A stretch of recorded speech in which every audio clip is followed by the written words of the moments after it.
ولله ملك السماوات والأرض ويوم تقوم الساعة يومئذ يخسر المبطلون وترى كل أمة جاثية كل أمة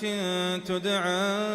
إلى كتابها اليوم تجزون ما كنتم تعملون هذا كتابنا ينطق عليكم بالحق إنا كنا نستنسخ ما كنتم تعملون فأما الذين آمنوا وعملوا الصالحات فيدخلهم ربهم في رحمته ذلك هو الفوز المبين وأما الذين كفروا أفلم تكن آياتي تتلى عليكم فاستكبرتم وكنتم قوما مجرمين وإذا قيل إن وعد الله حق والساعة لا ريب فيها قلتم ما ندري ما الساعة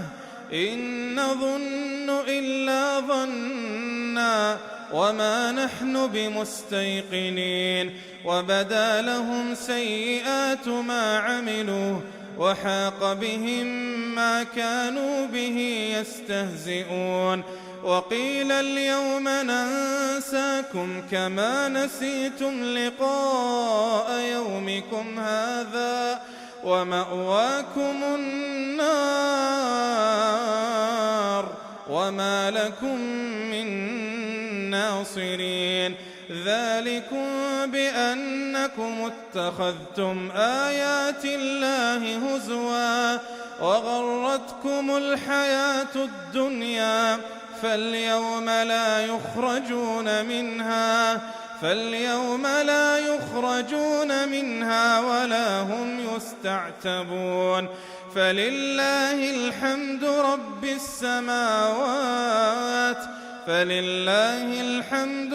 السماوات ورب الأرض رب العالمين وله الكبرياء